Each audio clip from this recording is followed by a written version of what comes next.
vimeweza kuingiliwa na Donald Trump, ambavyo vimeonekana ya kwamba ni vita baina ya Wakristo na Waislamu ambao wako pale ndani ya Nigeria, ambapo kuna wakati ambapo baadhi ya Wakristo walikuwa wakiuliwa kwa kuchinjwa, ambao ilikuwa inasadikika ya kwamba ambao walikuwa wanahusika sana ama ambao walikuwa wanahusika na mauaji haya sio wengine bali ni Waislamu ambao wanaua Wakristo. Hivyo basi wakaanza kulalamika, dunia nzima ikaweza kusikia kilio cha hawa watu ambao ni wa Nigeria, ambao ni Wakristo ndani ya Nigeria.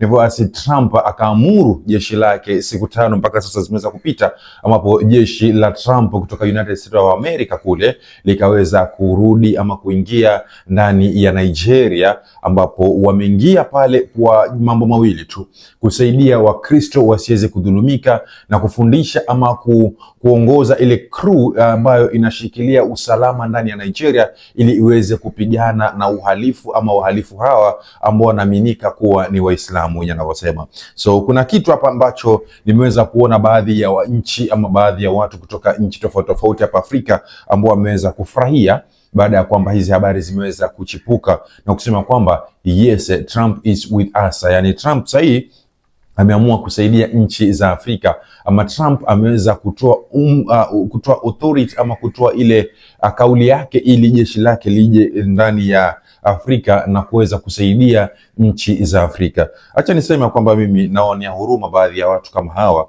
kwa sababu I'll clearly say it here, nitaiongelea tu wazi hapa ya kwamba vita vyote tunavyoviona hivi ambavyo vinasifiwa ya kwamba Muislamu ndo anampiga Mkristo ndani ya Nigeria, hivyo basi nchi kama ya United States of America ambayo inaongozwa na Trump, baada ya kwamba ameona ni bora yeye kukusanya jeshi lake pamoja na vifaa kuja ndani ya Nigeria ili aweze kupiga Waislamu kwa minajili ya kuwalinda Wakristo. Niseme tu hii sio kwa ajili ya Wakristo, japo hii ni kwa ajili la tumbo la Trump, ama hii ni kwa ajili ya faida ya Amerika. Nitaeleza hapa kwa nini nasema hivi.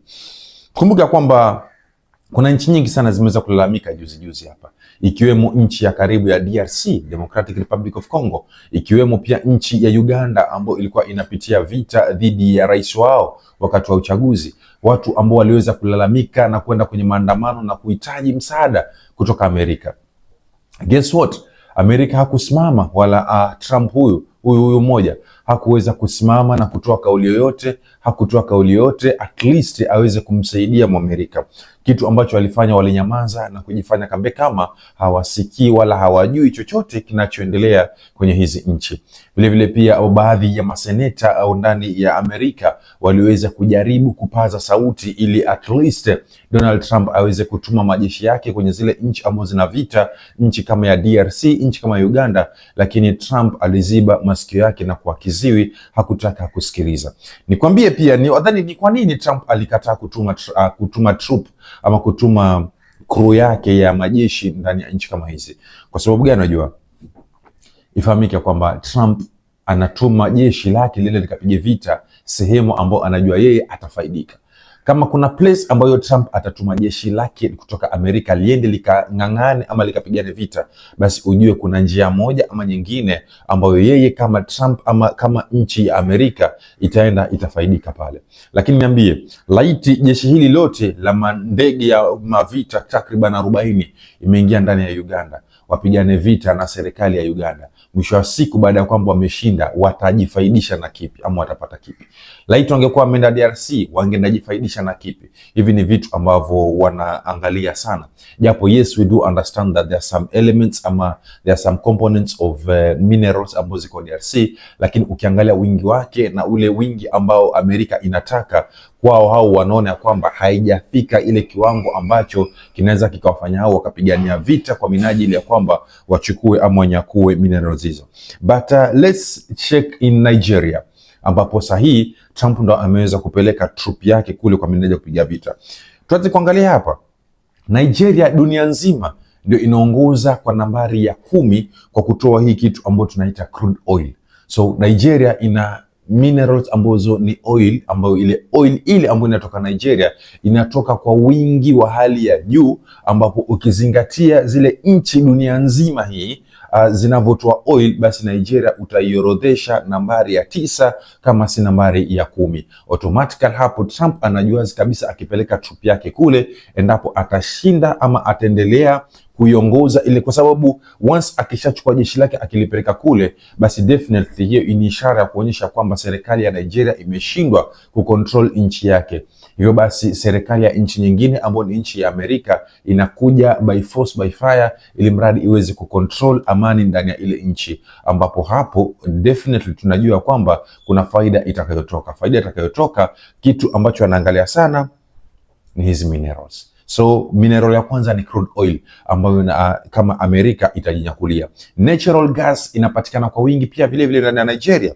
Coal and oil, hizi ni vitu ambavyo ndani ya Nigeria vinapatikana kwa wingi sana. So hii ni faida ya moja kwa moja kwa jeshi zima la kutoka Amerika. Tuangalie agriculture ambayo ni cash crops, mimea pamoja na zile crops ambazo zinatoka ndani ya Nigeria ambazo zinauzwa nje ya sehemu tofauti tofauti nje ya nchi, ambao wenyewe wana export to different countries kwa minajili ya nini? Ya magoto. Vitu kama tunasema kama cocoa, cashew nuts na tuna cotton pia, ambapo cotton, cocoa and cashew nuts, hizi ni vitu ambavyo Nigeria inafahamika dunia nzima ya kwamba ni vitu ambavyo wanasambaza na kuuza sehemu tofauti tofauti. Sasa hizi ni vitu ambavyo Amerika itaenda kujifaidisha baada ya kwamba jeshi lake liko pale ndani kupigana vita dhidi ya Waislamu wanavyosema. Na tujiulize swali, je, ni Waislamu kiukweli wanaopigwa vita ndani ya Amerika, ndani ya Nigeria na Amerika, ama ni crew tu ambayo imejionyesha na kujihakikishia kwamba hao ni Waislamu? Acha tuseme kwamba Uislamu hauruhusu vita, jambo la kwanza, na Uislamu hauhitaji vurugu, na Uislamu haufundishi vurugu, na Uislamu haufundishi watu wapigane ama watu wawapige Wakristo. Acha niseme kwamba huu sio Uislamu, ni ujambazi. Acha niseme kwamba pia vile vile ni uhalifu unaofanyika na baadhi ya watu, alafu sisi huku nje tukabandika lile group la wale watu ya kwamba ni Waislamu wanapiga Wakristo. Lakini kiukweli kabisa hakuna mafunzo ndani ya Uislamu ama hakuna mafunzo kwenye kitabu cha Uislamu ambacho kinafunza ya kwamba endapo mnaishi na Wakristo basi wapigeni na kuwakata mpaka muwaue, not unless otherwise. Mtu aje anirekebishe kama nitakuwa nimekosea mahali pamoja ama pengine.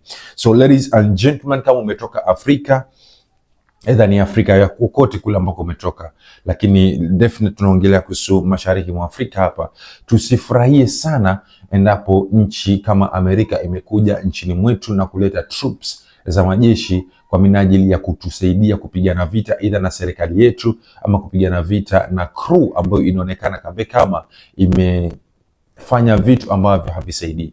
Ikumbuko tu hata nchini Kenya pia kuna crew fulani ambayo iko sehemu fulani pia nchini Kenya ambao wanapigana vita na serikali mpaka sasa tunavyoongea.